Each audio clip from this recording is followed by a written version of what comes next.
hamstring. Edge rusher David Ojabo an ankle. Safety Geno Stone ribs. No updates provided on them from John Harbaugh's Monday presser. Gets worse and worse. Now it's a repeat season for the Orioles farm system. The O's and all of baseball's top prospect Jackson Holliday was named Baseball America's Minor League Player of the Year. The same honor went to now O's infielder Gunnar Henderson last year, who's looking to lock up AL Rookie of the Year honors soon. Holliday was the O's #1 pick last year and made a run through the minors this season, starting at low A and making it all the way to AAA this month. The shortstop will most likely be in a Birds uniform at some point next season. His average is .323 with 12 home runs, 30 doubles, and 75 RBIs on 4 teams this season. Holliday is just 19. The Orioles' magic number to clinch their first AL East title in 9 years is down to 3. Both the Rays and Orioles are off today. The earliest the O's could win the East is Wednesday. The O's would have to win tomorrow and Tampa Bay lose to set up that Wednesday clinch. The Birds are home until the postseason. They've got 2 with Washington starting tomorrow and 4 with Boston to wrap up the regular season Sunday. Oh, yeah, and the excitement is here, and the O's game tomorrow back in town. First pitch, 61, maybe a sprinkle or two, and there could be a stray raindrop here or there through the game. But, boy, cool temperatures. It's feeling like almost October baseball with upper 50s to low 60s. I don't think it's to be anything that really impacts gameplay, though. Now, the Future Scan says as we head through our Friday, this is going to be our weekend forecast in detail, I think we could see a few showers. One little last kicker disturbance coming through here, which is going to help us out over the weekend. Look at that, Saturday and Sunday. Yeah, it doesn't mean a whole lot. A lot of sun, right? You see that? But look at the temperatures. There you go. 75 Saturday, 79 Sunday, milder. Great for heading out to the apple orchard, doing some apple picking, maybe catching a kid's soccer game, or maybe just getting that pumpkin ready for Halloween coming up in about a month. All right, Jonathan, thank you. Coming up on Fox 45 News at 6 o'clock, a woman shot by her doorsteps in Annapolis. We'll hear from neighbors on the terror they're feeling. First, her car was stolen, but that was just the beginning of her headaches. Hear the ordeal a Baltimore County woman is going through right now to get her car back after it was stolen.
It's not so much my car was stolen, it was all the other stuff.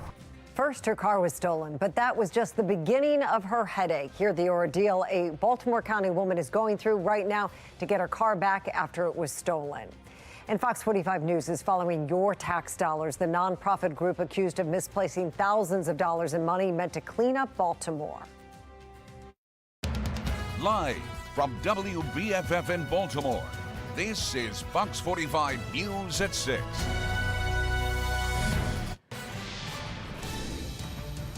There's breaking news out of downtown Baltimore where police have found the body of a young woman. That crime scene inside of an apartment on Franklin Street.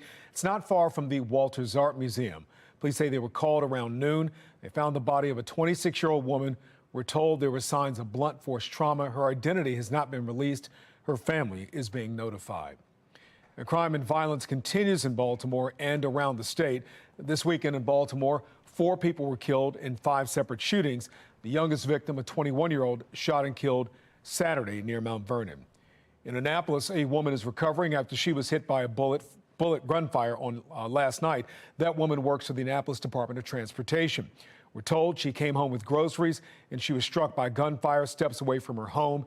She was shot in both legs, but her husband dove on top of her to protect her. Tonight, residents are calling for something to be done.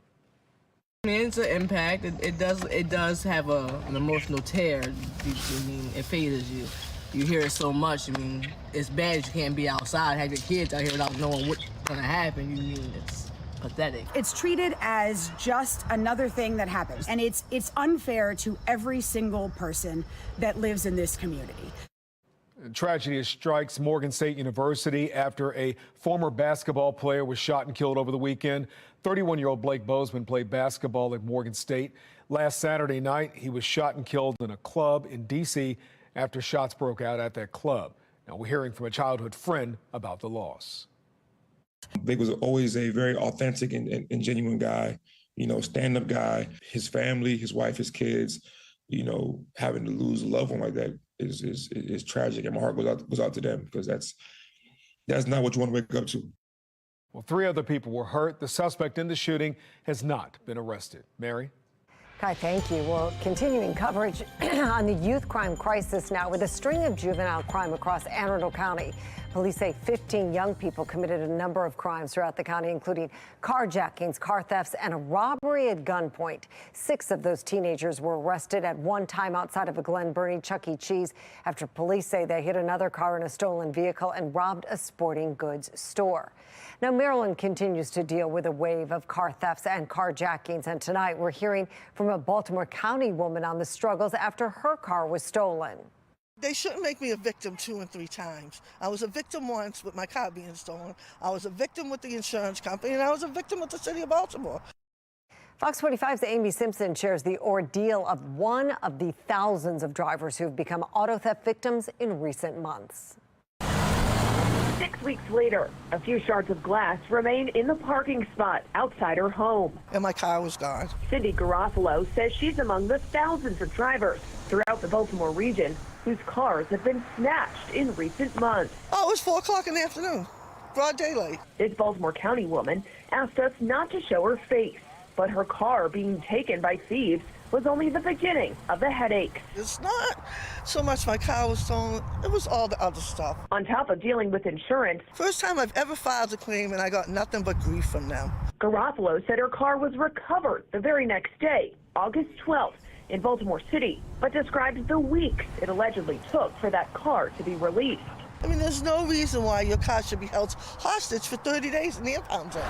In the meantime, this notice from Baltimore City showing up in her mailbox, not once, but twice. Failure to claim this vehicle within 11 working days. Saying failure to reclaim the car will be considered a waiver of all rights and considered consent to the sale of the vehicle. I was upset because now you're going to sell my car if I don't get it, but you won't give it to me. I kept calling them about my car. When can I get my car? When can I get my car? Then the icing on the cake, 2 speeding tickets in the mail. Photos from the city's roadside camera showing her baby blue Hyundai Sonata, clear as day. But the timestamps on those infractions, 5:49 and 7:25 p.m., both within hours of when the car was taken on August 11th. They said, well, it would probably happen while it was stolen. They told me that. And I said, well, why should I have to pay for it? They said, well, we're not going to release your car unless you pay the 2 speeding tickets. She paid those 2 $40 fines, finally got her car out of impound, and about a week ago got the keys for this Nissan sedan, her new ride. But her next hurdle will be getting that money back. I had to go online and pay it, $80. And now I have to go to jump through hoops to try to get them to give me my $80 back. Now, we asked Baltimore City's Department of Transportation why victims are being expected to pay fines incurred while their cars are stolen. But today that question was never even acknowledged. In Baltimore, Amy Simpson, Fox 45 News. Well, the Baltimore County Police Department is trying to help you protect your cars. Kias and Hyundais have been targeted more than any other vehicles during this year's spike in car thefts due to a design flaw. On October 7th, Baltimore County Police will be giving out free steering wheel locks and help owners upgrade their security software. For more information on this event, head to foxbaltimore.com. And if you have a stolen car story or know somebody who's been impacted by the spike in auto thefts, we want to hear about it. Scan that QR code right there on your screen. Tell us what happened or send an email to news@foxbaltimore.com. Well, according to new documents uncovered by Fox 45 News, the city is currently working to recover more than $100,000 from a local nonprofit. Last year, the group was selected by the mayor's Clean Core initiative to help clean up trash and debris from city streets. But as Fox 45's Rebecca Pryor reports, the group is now being accused of wasting your money. That's right. We're told several red flags were missed when this nonprofit was picked for a $1.6 million city contract. And according to a taxpayer advocate that I spoke with, until a system is put in place to properly assess these nonprofits before they're handed public dollars, he said the city is setting itself up for more misspending. A local nonprofit tasked with picking up trash across the city, now accused of wasting thousands of taxpayer dollars. Under Mayor Brandon Scott's Clean Core initiative, the Lazarus Wright Foundation, run by Baltimore City Council candidate Christopher Irvin, there should be a safe way to collect them. Granted a 2-year, $1.6 million city contract and handed a $414,000 advance. But according to an email exchange between the nonprofit and the Baltimore Civic Fund, which oversees the city's nonprofit spending, within 4 months, the entire advance vanished. And when Irvin couldn't provide receipts for the missing money, the city investigating his spending, then demanding $129,000 be paid back. The city also requiring a laundry list of equipment be returned, costing about $8,000 according to Irvin's records. It's clear that the city isn't properly vetting these nonprofits. Taxpayer advocate David Williams believes had the city done their due diligence, Irvin declaring bankruptcy and his home currently in foreclosure should have prevented the partnership from taking place and your money from going to waste. When you're sending it to a nonprofit, there is a lack of transparency, lack of accountability, and this is going to be a growing problem for Baltimore City taxpayers, is that more and more money is going to nonprofits. Fox 45 sending questions to the mayor's office asking, why was Irvin's nonprofit selected for a city contract considering his financial hardships? What is the vetting process for granting public dollars to private nonprofits? And what will you do to prevent nonprofits from continuing to misuse taxpayer dollars in the future? So far, we have not heard back. That means there's more and more chance for waste, fraud, and abuse. I also asked the mayor's office if they'll be launching an investigation to learn exactly what this missing money was spent on and if any legal action will be taken. But again, I have not heard back from Irvin, who back in June told me that he would sit down with me for an interview. But since then, my many text calls and emails have gone ignored. The city says they are now working with Irvin on a payment plan to recoup that missing money. Reporting in Baltimore, Rebecca Pryor, Fox 45 News. New polls show low marks for both President Biden and former President Donald Trump. I'm Janae Bowens in Washington with a look at voters' concerns.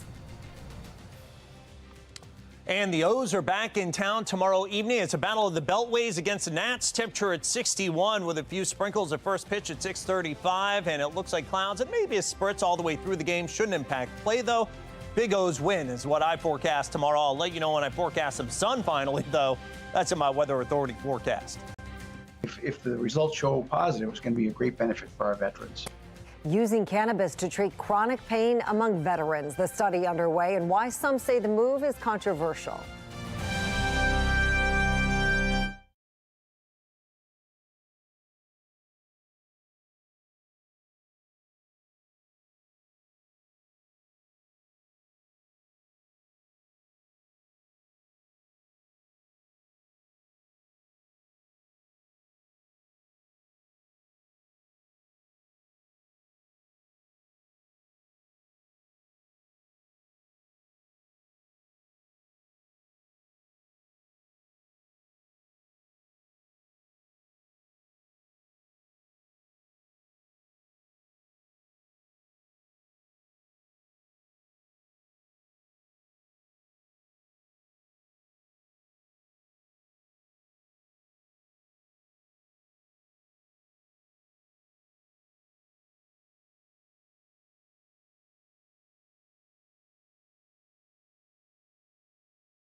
Back now with the Fox 45 quad box. The white gunman who carried out a shooting inside an El Paso Walmart in 2019 will pay more than $5 million in restitution.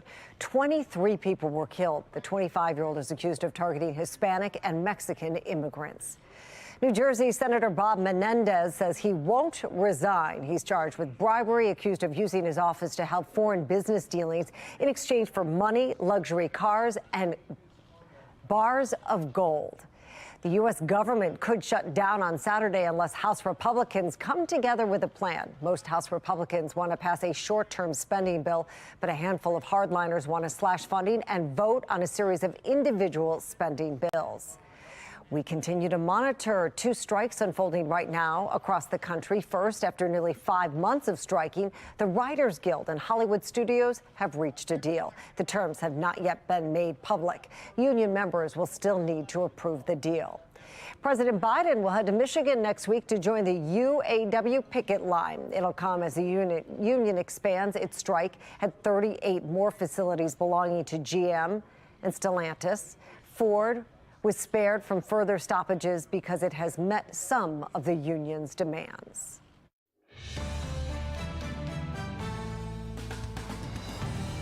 With your help, we're going to win the South Carolina primary by a lot. We're up by about 50 points, but we don't want to take it for granted. Former President Donald Trump on the campaign trail. He was in South Carolina this afternoon meeting with voters. Trump has declined to take part in the next GOP debate happening this Wednesday. He continues his bid for the White House despite facing racketeering charges from the 2020 elections. Meanwhile, two new polls out over the weekend show low marks for President Joe Biden. National correspondent Janae Bowens reports. New polls signal trouble for President Joe Biden. There's just this sort of skepticism of Biden based on this sort of, I think, thought that, he's basically too old to do the job. And that's expressed repeatedly in polls. Two new polls show President Biden's disapproval rating hitting a new high of 56%. 3/4 of voters in both an NBC News poll and a Washington Post ABC News poll say his age is a key issue. And many are unhappy with his handling of the economy. Only 37% approve in the NBC poll, and 44% in the Washington Post ABC poll say they're worse off financially under Biden's presidency. That's the most for any president since 1986. You hear all of this great news, and then you go into the grocery store and you're still in the aisle where they sell the vegetables and the fruit. You haven't even turned around to the meat, and already you've spent $70. The president's allies are sticking by his side. I think he is the strongest candidate, and I believe very strongly that the American people believe that as well. But the president's recent flub while speaking at a Congressional Black Caucus event this weekend isn't helping. LL Cool J. By the way, that man's got biceps bigger than my thighs. The president earned the Donkey of the Day on the hip-hop morning show, The Breakfast Club. Joe Biden should not need a teleprompter to know there's not two J's in LL Cool J. This highlights the waning enthusiasm amongst younger voters, blacks, and Latinos for the upcoming election, all key demographics for Democrats. Biden's approval rating is bad, but it was also bad during the midterms last year.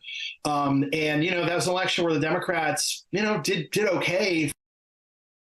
Now, experts tell me polls a year out from the election can't tell the entire story. And as voters express concerns with both President Biden and former President Donald Trump, it's sure to be a close race next year if the two were to face off again. Mary. All right, Janae Bowens reporting live for us from D.C. Thank you.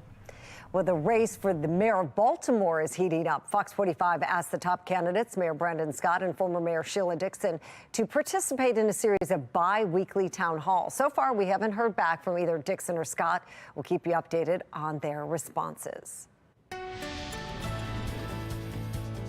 All right, the Fox Triplecast this evening. Yep, here we go again. Mile 1000 cam. Looks like we got some wet roads. The Toyota Eastern Harbor Sky Cam also kind of gloomy. HT radar showing the latest weather maker continues to impact us.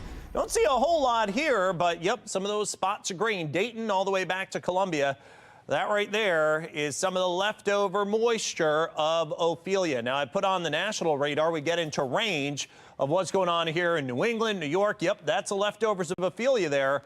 And you can even see in the picture some of that rain starting to arc once again back toward us. Now, it's not extremely heavy rain, but it's enough to make some of those roads wet for the commute home. So keep that in mind. It's kind of that drizzly stuff. 65 now after a high temperature right at about 70. Toyota East Harbor Skycam, the gloom is back. It's actually really never left much today. Winds out of the north-northeast at 8 miles an hour. That's that moist and cool direction. Our humidity is high. It is damp at 90%. Temperatures almost in the 50s now at Elkton. They've been dropping off pretty much all afternoon. Actually, so have we here in Baltimore. We're now at 65.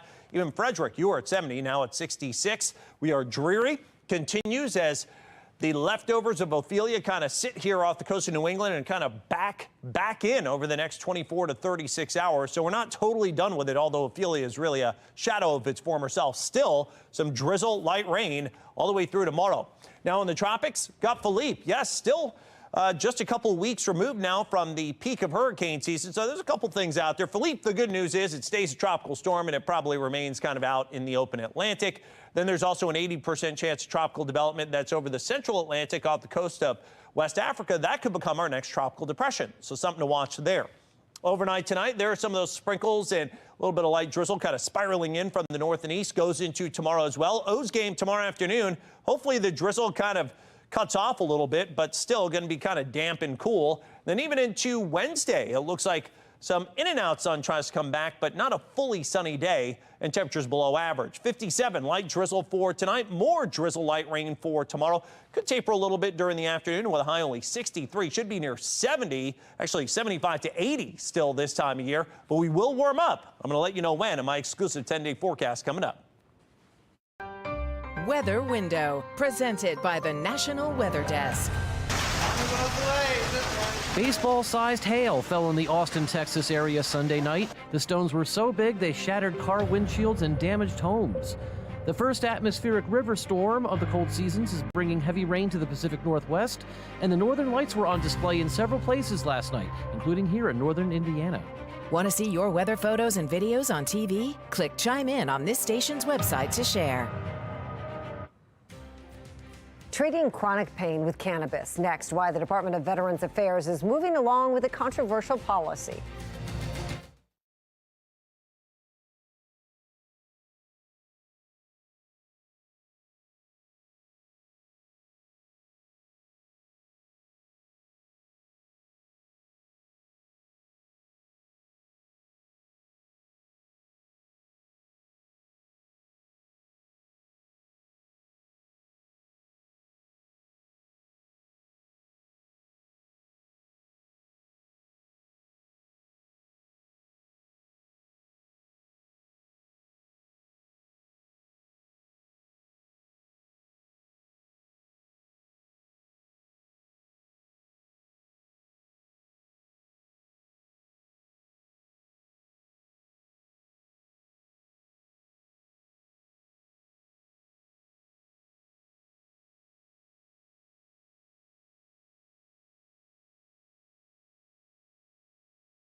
In a bold and what some would say a controversial move, the Department of Veteran Affairs is taking a closer look at cannabis to treat chronic debilitating pain. Controversial because the federal government and many other states are not yet on board with legalizing marijuana. Medical reporter Barbara Morris takes us to one of the research sites in Providence, Rhode Island. Many people are using cannabis already to treat pain and many other conditions. But is it effective? There's very inconsistent and kind of poor quality scientific evidence, medical evidence to let us know if it's actually working. That's what's fueling this latest research out of the Providence VA Medical Center.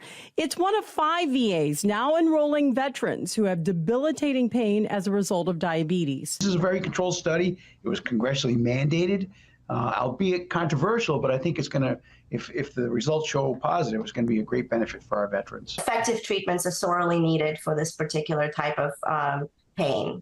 Known as neuropathic or nerve pain, Dr. Jane Metrick is leading the investigation in Providence. Chronic diabetic neuropathic pain is a very common and disabling consequence of type 1 and type 2 diabetes. 320 veterans nationally will be enrolled, 62 locally. Participants will be placed in one of 4 groups: THC, CBD, combination of THC and CBD, or placebo. The study medications are formulated to be taken as capsules, oral solution, or oral spray. To qualify, aside from being a veteran, they have to have a diagnosis of diabetes. We have to establish that they have diabetic neuropathic pain specifically that is chronic and impactful. This is a 3-year study, and by the end, it could net answers